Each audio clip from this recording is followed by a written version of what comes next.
ഒരു വലിയൊരു പ്രശ്നം വിചാരപ്പെടുത്തുമ്പോൾ അവൻ രക്ഷപ്പെടാൻ കഴിയാത്ത നിലയിലേക്ക് തകർന്നു പോകുന്ന നിലയിലേക്കും പലരും ആത്മഹത്യയിലേക്കും പലരും മറ്റു പലതിലും ആശ്രയിച്ചുകൊണ്ട് ജീവിതം നശിപ്പിച്ചു കളയുന്നതിന്റെ നടുവിൽ ലോകത്തിന്റെ നടുവില് നമ്മെ വീണ്ടെടുത്ത നമ്മെ രക്ഷിച്ചൊരു ദൈവമുണ്ട്.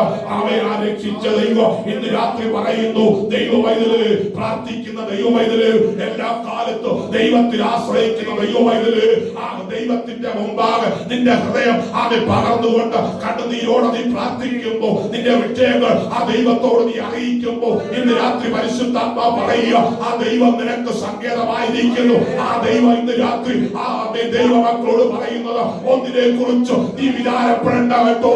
നിന്നെ അലട്ടുന്ന ഒരുപാട് പ്രശ്നങ്ങളുണ്ട്, അത് ഓർത്ത് നീ വിചാരപ്പെട്ടിരിക്കാനല്ല കർത്താവ് നിന്നോട് പറയുന്നത്. എന്താ ചെയ്യേണ്ടത്? എല്ലാറ്റിലും പ്രാർത്ഥനയാലും അപേക്ഷയാലും നിങ്ങളുടെ ആവശ്യങ്ങള് സ്തോത്രത്തോടുകൂടെ ആരോട് അറിയിക്കേണ്ടത്? ദൈവത്തോട് അറിയിക്കുക അത്രേ വേണ്ടത്.